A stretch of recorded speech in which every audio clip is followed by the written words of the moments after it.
Hello guys, मेरा नाम है सौरभ और आप सुन रहे हैं डेथ स्टोरी।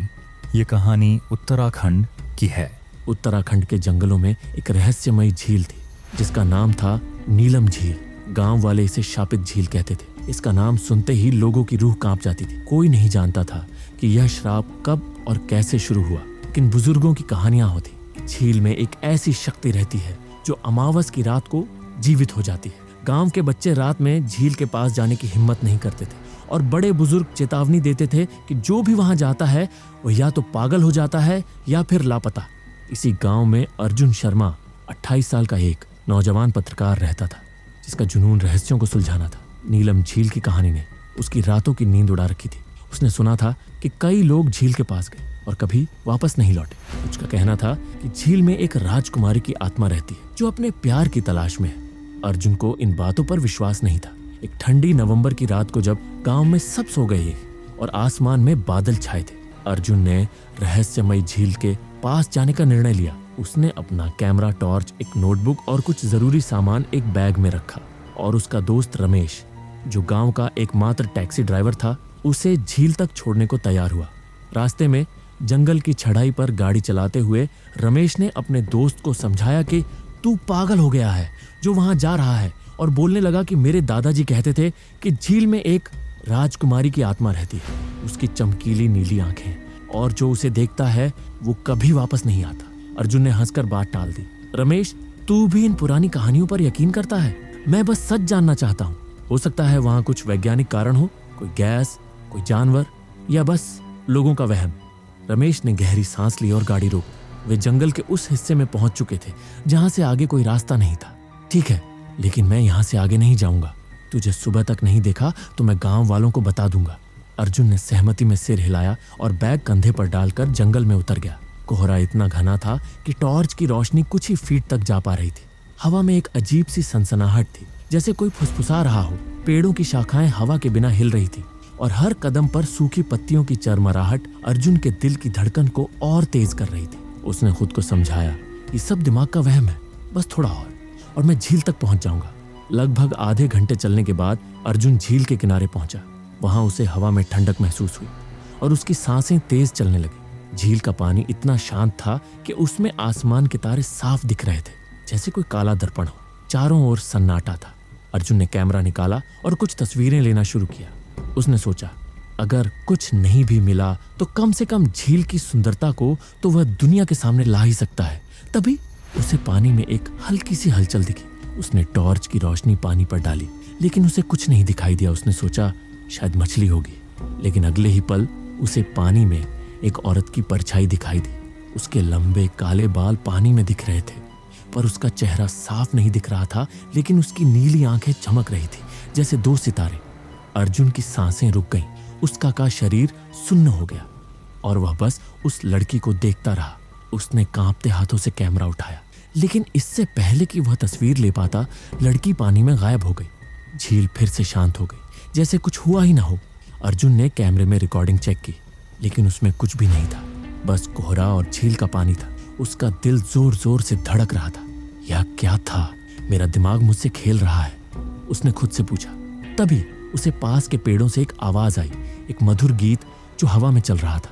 आवाज इतनी सुरीली थी कि अर्जुन के पैर अपने आप ही उसकी ओर बढ़ने लगे। वह जंगल की गहराइयों में चला जा रहा था, जहां कोहरा और घना हो रहा था। पेड़ों की शाखाएं उसे छू रही थी, जैसे कोई उसे रोकना चाहता हो। अचानक उसके पैरों के नीचे कुछ टकराया। उसने टॉर्च की रोशनी नीचे डाली।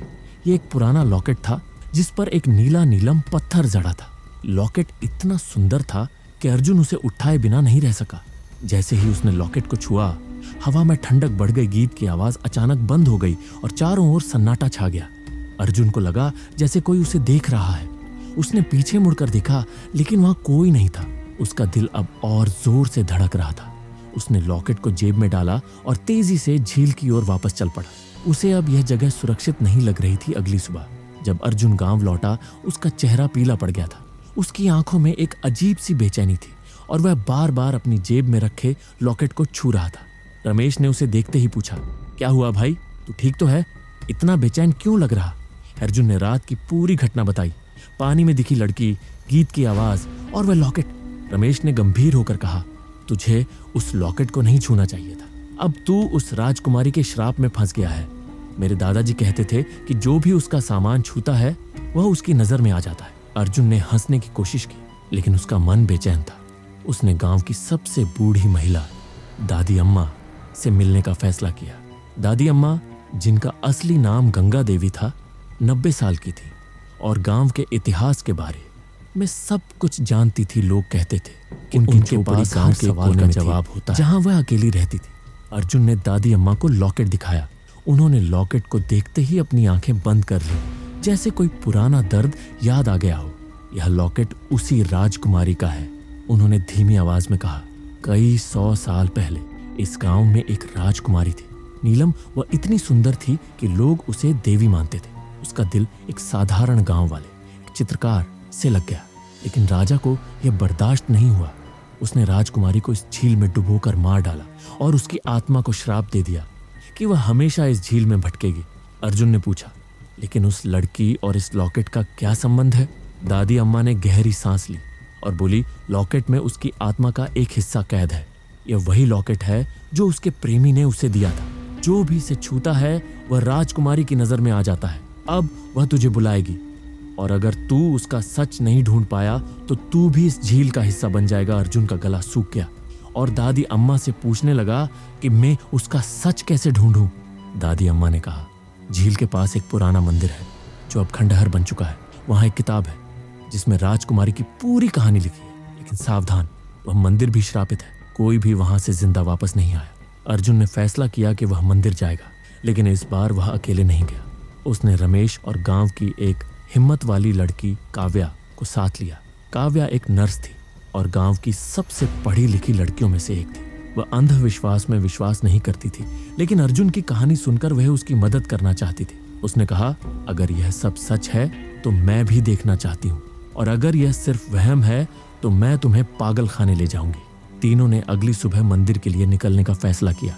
मंदिर जंगल के सबसे घने हिस्से में था, जहां सूरज की रोशनी भी मुश्किल से पहुंचती थी। रास्ते में उन्हें कई बार ऐसा लगा जैसे कोई उनका पीछा कर रहा हो। पेड़ों की शाखाएं हवा के बिना हिल रही थी और कोहरे में अजीब सी चित्र बन रहे थे। काव्या ने अर्जुन का हाथ पकड़ लिया और कहा, मुझे लगता है हमें वापस जाना चाहिए। यह जगह सही नहीं है। अर्जुन ने कहा, अब पीछे नहीं हटा जा सकता। अगर हम सच नहीं ढूंढेंगे तो यह श्राप कभी नहीं टूटेगा। लगभग 2 घंटे लगातार चलने के बाद वे मंदिर के खंडहर तक पहुंचे। मंदिर की दीवारें टूटी फूटी थी और उन पर पुरानी चित्रकारी थी जो समय के साथ धुंधली पड़ चुकी थी। मंदिर के मुख्य द्वार पर एक बड़ा सा ताला लटक रहा था जो जंग खा चुका था। रमेश ने कहा, यह जगह भूतों की बस्ती लगती है। अर्जुन ने ताले को तोड़ा और अंदर प्रवेश किया। मंदिर के अंदर अंधेरा था और हवा में एक अजीब सी खुशबू थी। उन्होंने टॉर्च की रोशनी में एक कमरे की ओर बढ़ना शुरू किया।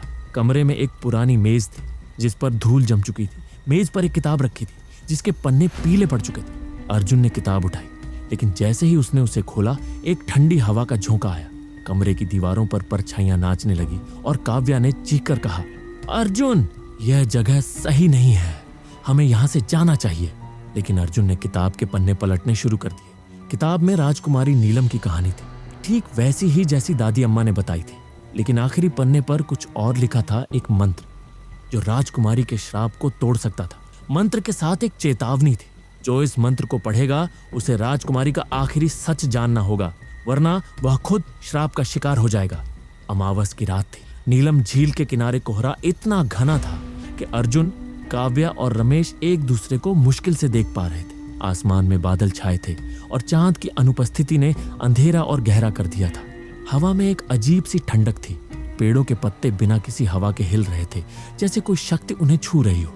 झील का पानी शांत था, लेकिन हल्की हल्की लहरें उठ रही थी, मानो वह किसी के आने का इंतजार कर रही हो।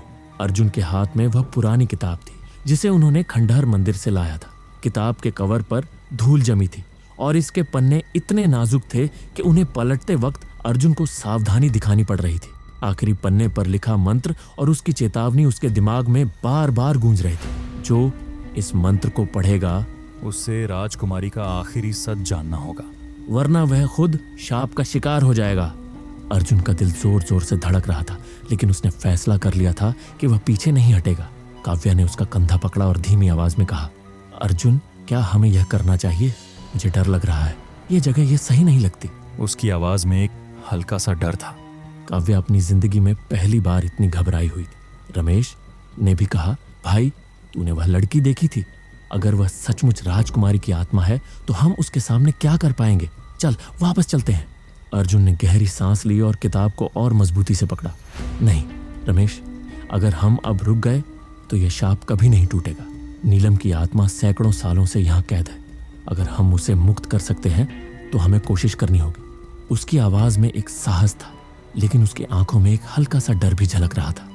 उसने किताब खोली और मंत्र पढ़ना शुरू किया। उसकी आवाज शुरुआत में कांप रही थी, लेकिन जैसे जैसे वह आगे बढ़ा उसकी आवाज में एक अजीब सी शक्ति आती गई। मंत्र संस्कृत में था और इसके शब्द हवा में गूंज रहे थे, जैसे कोई जादू कर रहा हो। नमः सर्व सिद्धाय नीलम देव्याय शांति प्रदायिनी शाप विमोचनाय सत्य प्रकाशाय स्वाहा। जैसे ही मंत्र की पहली पंक्ति पूरी हुई, झील का पानी हिलने लगा। छोटी छोटी लहरें अब तेज हो गई थी और पानी की सतह पर एक हल्की सी नीली चमक दिखाई देने लगी।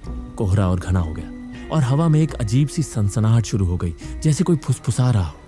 काव्या ने अर्जुन का हाथ और जोर से पकड़ लिया। अर्जुन, कुछ हो रहा है? उसकी आवाज में घबराहट थी। रमेश ने पीछे हटते हुए कहा, यह अच्छा नहीं है भाई, हमें भागना चाहिए। लेकिन अर्जुन ने मंत्र पढ़ना जारी रखा। उसकी आवाज अब और तेज हो गई थी और वह हर शब्द को पूरी शक्ति के साथ उच्चार रहा था। तभी झील के बीच से एक परछाई उभरी। ये वही औरत थी जिसे अर्जुन ने पहली रात देखा था, राजकुमारी नीलम। इस बार उसका चेहरा साफ दिख रहा था। वह बहुत सुंदर थी। उसके लंबे काले बाल पानी पर तैर रहे थे और उसकी नीली आंखें चमक रही थी, लेकिन उसकी आंखों में दुख और गुस्सा था जो अर्जुन के दिल को चीर रहा था। उसका शरीर एक हल्की सी नीली रोशनी से घिरा था और वह पानी के ऊपर तैर रही थी, जैसे कोई शक्ति उसे पानी में रोक रही हो। उसने अर्जुन की ओर देखा और एक गहरी मधुर लेकिन ठंडी आवाज में कहा, तुमने मेरा लॉकेट लिया, तुमने मेरी शांति भंग की, अब तुम मेरे साथ आओगे। उसकी आवाज में एक ऐसी शक्ति थी कि अर्जुन के पैर जमीन में गड़ गए। वह हिल भी नहीं पा रहा था। काव्या ने चीख कर कहा, अर्जुन रुक जाओ, यह खतरनाक है। उसने अर्जुन को पीछे खींचने की कोशिश की, लेकिन अर्जुन ने उसका हाथ हटा दिया। मुझे यह पूरा करना होगा, उसने कहा और मंत्र पढ़ना जारी रखा। उसकी आवाज अब झील की शांति को चीर रही थी। राजकुमारी की परछाई करीब आ रही थी और उसकी आंखों में गुस्सा बढ़ता जा रहा था। पानी अब और तेजी से हिल रहा था और कोहरे में अजीब सी परछाइयां बन रही थी। जैसे ही मंत्र की आखिरी लाइन पूरी हुई, एक जोरदार हवा का झोंका आया।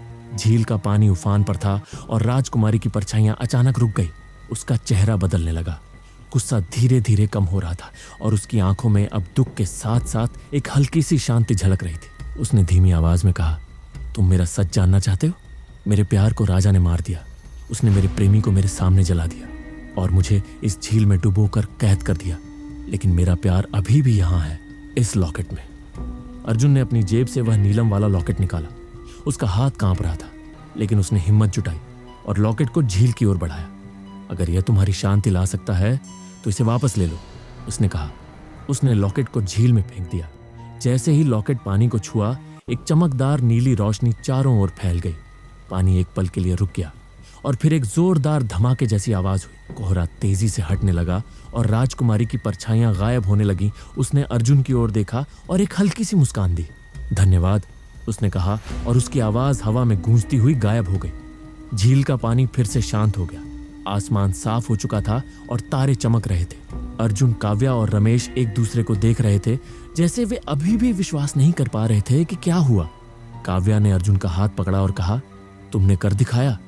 रमेश ने हंसते हुए कहा, भाई मैं तो समझा था कि हम सब आज झील में डूब जाएंगे। अर्जुन ने गहरी सांस ली और झील की ओर देखा। उसे अभी भी विश्वास नहीं हो रहा था कि उसने राजकुमारी नीलम को देखा और उससे बात की, लेकिन उसके दिल में एक अजीब सी शांति थी। उसे लगा कि उसने कुछ सही किया था। क्या राजकुमारी नीलम की कहानी यहीं खत्म हो गई, या झील में अभी भी कोई रहस्य बाकी है? क्या उस लॉकेट में और कोई शक्ति थी? पूरी सच्चाई और इस रात की अनदेखी घटनाओं को जानने के लिए हमारा वीडियो देखें, जहां हम नीलम झील के और गहरे रहस्यों को उजागर करेंगे।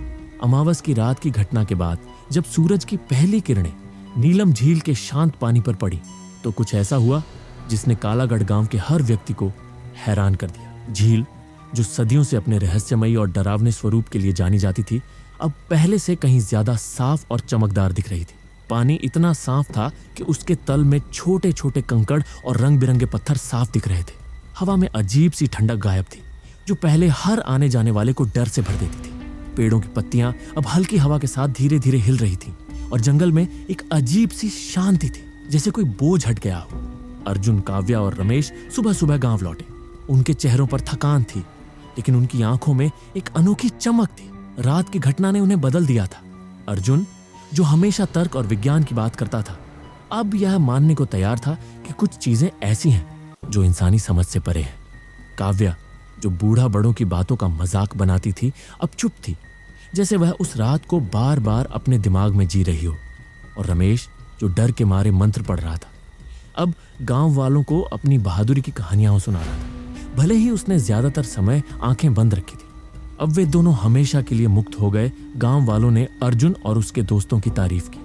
कुछ ने उन्हें शाप मुक्त करने वाला कहना शुरू कर दिया, लेकिन अर्जुन को यह सब अच्छा लग रहा था। वह बार बार झील की ओर देख रहा था, जैसे उसे अभी भी कुछ अधूरा लग रहा हो। उस रात की घटना ने उसके मन में कई सवाल छोड़ दिए थे। क्या राजकुमारी नीलम वाकई मुक्त हो गई थी? क्या लॉकेट में और कोई रहस्य था? और वह नीली रोशनी वो क्या थी? कुछ दिन बाद अर्जुन फिर से झील के किनारे गया। वह अकेला था और सूरज डूब रहा था। उसने अपने कैमरे से झील की तस्वीरें लेना शुरू किया ताकि वे इस कहानी को अपनी पत्रिका में छाप सके। तभी उसे पानी के किनारे कुछ चमकता हुआ दिखा। वह पास गया और देखा कि यह एक पुराना मुड़ा हुआ पत्र था जो किसी तरह पानी से बचा हुआ था। पत्र का कागज पीला पड़ चुका था, लेकिन उस पर लिखाई साफ थी। अर्जुन ने उसे उठाया और पढ़ना शुरू किया। प्रिय मुक्तिदाता, तुमने मुझे और मेरे प्यार को इस शाप से आजाद किया। मेरा प्रेमी, जिसे राजा ने मुझसे छीन लिया था, मेरे साथ अब हमेशा के लिए है। लेकिन यह झील अब भी रहस्य छिपाए हुए है। मेरी कहानी खत्म हुई, लेकिन और भी आत्माएं हैं जो अपनी मुक्ति का इंतजार कर रही है। तुम्हारा धन्यवाद और सावधान रहना। अर्जुन का दिल जोर से धड़कने लगा। उसने पत्र को बार बार पढ़ा, लेकिन हर बार उसका दिमाग नए सवालों से भर जाता था। और आत्माएं? उसने खुद से पूछा, क्या इस झील में और भी शापित आत्माएं हैं? उसने पत्र को सावधानी से अपनी जेब में रखा और आसमान की ओर देखा। सूरज की आखिरी किरणें झील पर पड़ रही थी और पानी में एक हल्की सी चमक दिख रही थी, जैसे कोई उसे बुला रहा हो। उसने अपना कैमरा उठाया और एक आखिरी तस्वीर ली। जब उसने तस्वीर को चेक किया तो उसका दिल एक बार फिर से जोरों से धड़कने लगा। तस्वीर में झील का पानी साफ था, लेकिन उसमें दो धुंधली परछाइयां दिख रही थी, एक औरत और एक पुरुष, जो एक दूसरे का हाथ पकड़े मुस्कुरा रहे थे। उनकी आंखों में एक अजीब सी शांति थी, लेकिन तस्वीर के एक कोने में एक और परछाई थी, बिल्कुल धुंधली, जैसे कोई छाया। यह परछाई अर्जुन को देख रही थी। वह परछाई देखकर अर्जुन कांपने लगा। उसने कैमरा बंद किया और तेजी से गांव की ओर चल पड़ा। उसे अब यकीन हो गया था कि नीलम झील की कहानी अब भी खत्म नहीं हुई थी। उसने ठान लिया कि वह इस रहस्य का भी पता लगाएगा, लेकिन इस बार वह और तैयार होगा। गांव में लोग अब झील को पवित्र झील कहने लगे थे। बच्चे वहां खेलने जाते और गांव वाले झील के किनारे पूजा करने लगे। लेकिन अर्जुन जानता था कि झील का असली सच अभी भी कोहरे में छिपा है। उसने अपनी पत्रिका के लिए एक लेख लिखा, जिसमें उसने नीलम की कहानी को दुनिया के सामने रखा। लेख के आखिर में उसने लिखा, नीलम झील अब शांत है, लेकिन क्या यह शांति हमेशा रहेगी, या फिर यह सिर्फ एक और रहस्य की शुरुआत है? क्या नीलम झील का शाप वाकई टूट गया? उस पत्र में छिपा दूसरी आत्माओं का रहस्य क्या था? और वह धुंधली परछाइयां जो अर्जुन को देख रही थी, कौन थी? क्या अर्जुन ने झील के सारे रहस्य सुलझा लिए, या अब भी और भी कुछ बाकी है? इन सवालों के जवाब और नीलम झील के अनदेखे रहस्यों को जानने के लिए हमारा वीडियो देखें, जहां हम इस चमत्कार की गहराई में जाएंगे।